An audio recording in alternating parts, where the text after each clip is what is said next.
Starting with the great name of Almighty Allah, the most beneficent and merciful. Today we will explain the third number chapter of the high school grammar. Its name is Phrase and Clause, and this one book has been written by Wren Martin. Today we will explain the first phrase, and after that we shall explain the clause. So, what's phrase? Phrase, a group of words which gives to a sense but not complete sense. And this definition we are studying the two aspects of phrase. First, it will be a group of words and it will be give to us full, it will be give to us sense, but it will not provide to us a complete sense. It will not give to us a complete sense.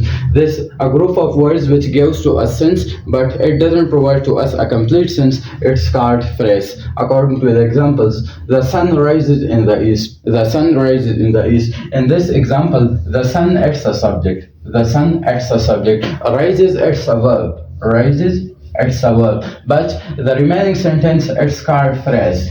The remaining sentence is called phrase because it is the group of words. It is the group of words which make sense. In the east, it is a group of words and it makes sense, but it doesn't provide to us a complete sense. So, in the east, in this example, it's a phrase.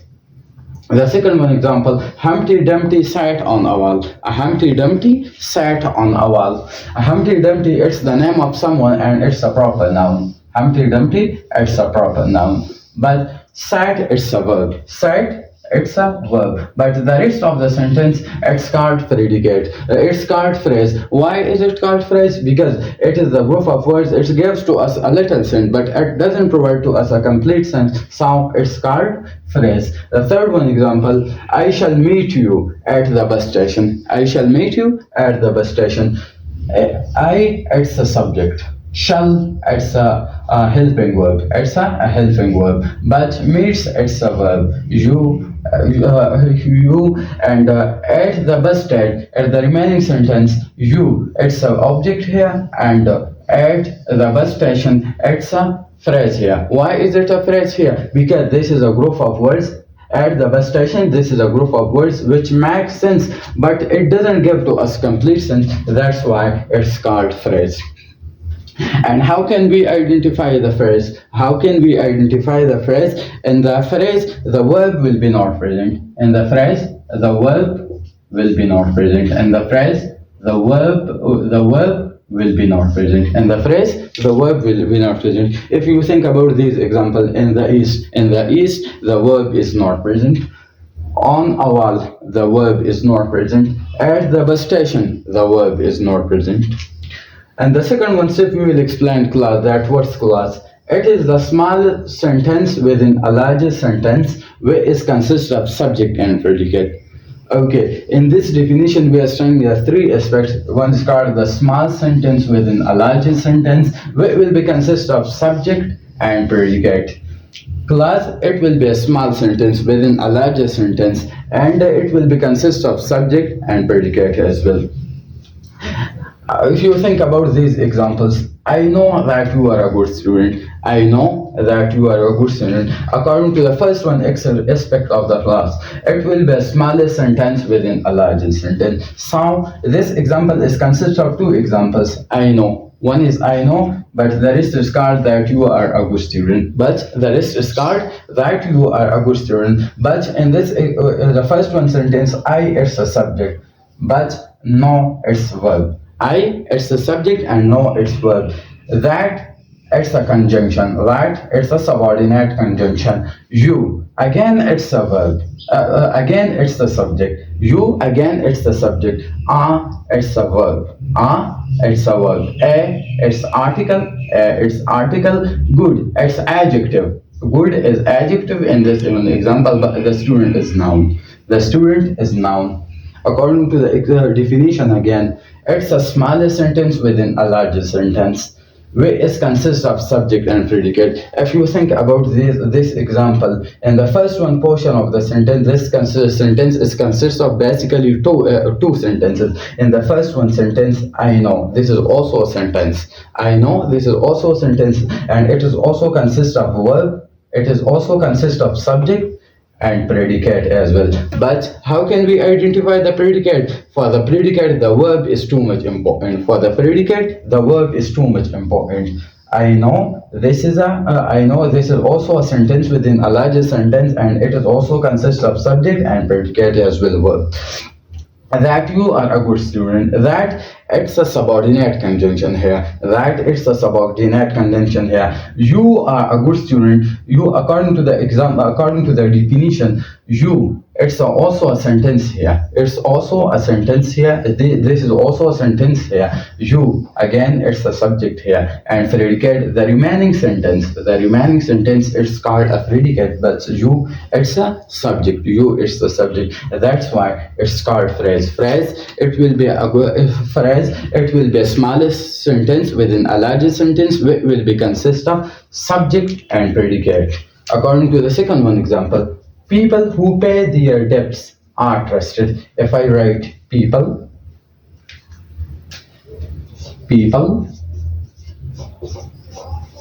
are trusted,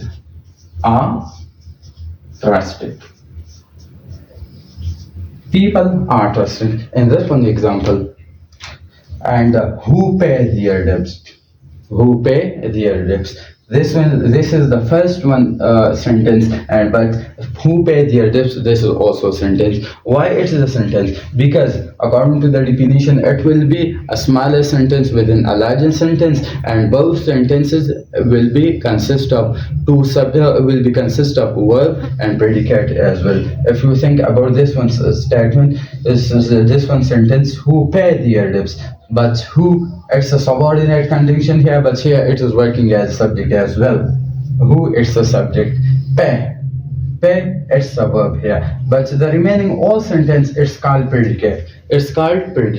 According to the definition, again, it is also a sentence within a larger sentence, and it is also consist of verb, subject, who is also consist of subject, but the remaining sentence is a predicate. That's why it's called the class. And people is noun here.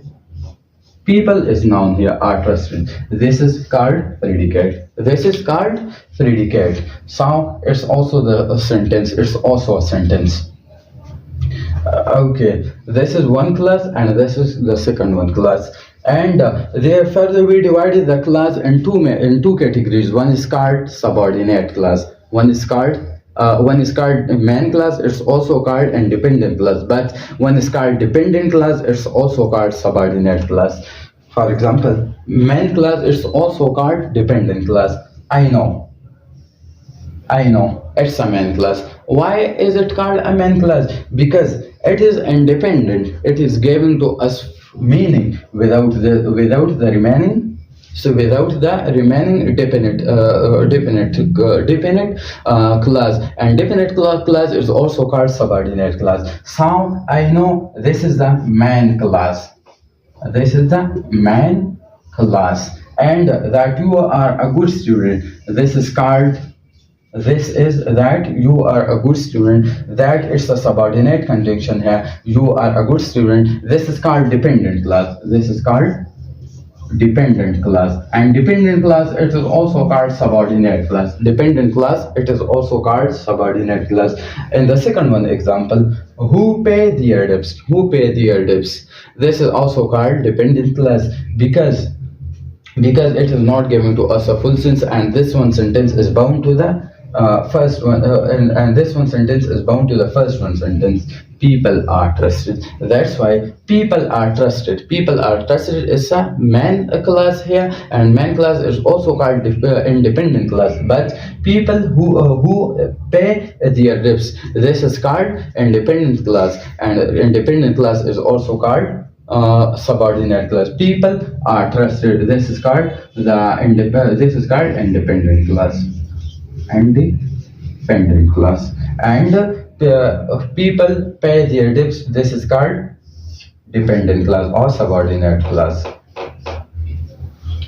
We cannot start while it is raining. We can't start while it is raining. This one example is also consists of two examples. We can't start while it is raining. We can't start. It's a subject here. Can, it's a verb here, but not it's the second form. But start is also, and while it is raining, while it is called subordinate conjunction here. While is called subordinate conjunction here. Its subject here is, it's a verb here. Raining, it's a verb. We can't start while it is raining. This is the first number clause, but that is the second number clause. But which one is the independent clause and which one is the dependent clause? We can't start, this is called independent clause, and independent clause is also called main clause. So we can't start, this is called independent clause, or this is called independent clause or main clause. Main clause. But while it is raining, this is called dependent clause, because this one main clause is too much necessary. That's why it is called dependent clause. This is independent clause and that is dependent clause. I think that you have made a mistake. It's a subject here. Think, it's a verb here. What? It's a subordinate conjunction here. You, again, it's a subject here. Have, it's a helping verb here. Mad, it's a verb here. A, it's article here, but mistake, it's a noun here. I think, further we divided this example in two categories. I think that you have made a mistake. In the first one portion, it's called dependent clause. Why it independent clause? Why is it called independent clause or main clause? Because this one sentence is giving to us meaning and it can stand in isolation. But in dependent clause, it can't stand in isolation. For the dependent clause, the independent clause is too much necessary. But I think this is called main clause or independent clause. Main clause or independent clause. But you have made a mistake. This is called dependent clause or this is called dependent clause, or the second one, its name is subordinate clause as well. Subordinate clause is also called dependent clause, but the main clause is also called independent clause. But how can we identify the sentence, the clause in a sentence? The clause in a sentence. How can we identify the clause in a sentence and the phrase as well? If I shall give you the example, for example, I have a chain of gold. I have a chain of gold. Or the second one, I have a chain which is made of gold. Which is made of gold. In the first one example, I have a chain of gold, and the second one example, I have a chain which is made of gold. According to the first one example, it's a subject here. Have, it's a verb here. A chain of gold. This is called phrase. Why it is called phrase? Because it is a collection of words. It is giving to us meaning, but it doesn't give to us full meaning. Some of that one is called in the first one example, the phrase is available. But according to the second one example, I have a chain which is made of gold. It's a subject here. I have, it's a verb here. A chain which is made of gold. But this sentence is consists of two sentences. I have a chain. Or which is made of gold. Here, which is subordinate conjunction, but it is also working as a subject too. But is it a verb here? And here, have is also a verb here. Is a helping verb here. It's a helping verb here, but made is also a verb here. But I have a chain. I is a subject here. Have is a verb here. I have a chain. So in this one example, I have a chain. This is the main verb here.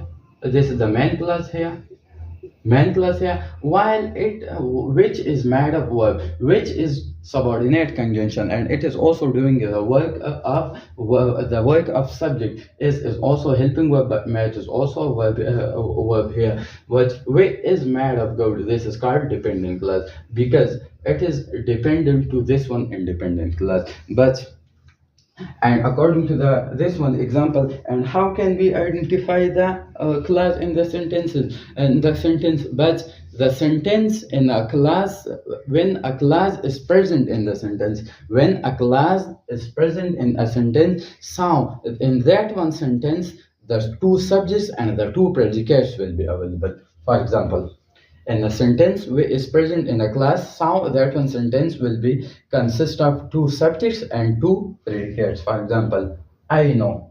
I, it's a subject here. Know, it's a verb here, but predicate is consist of verb.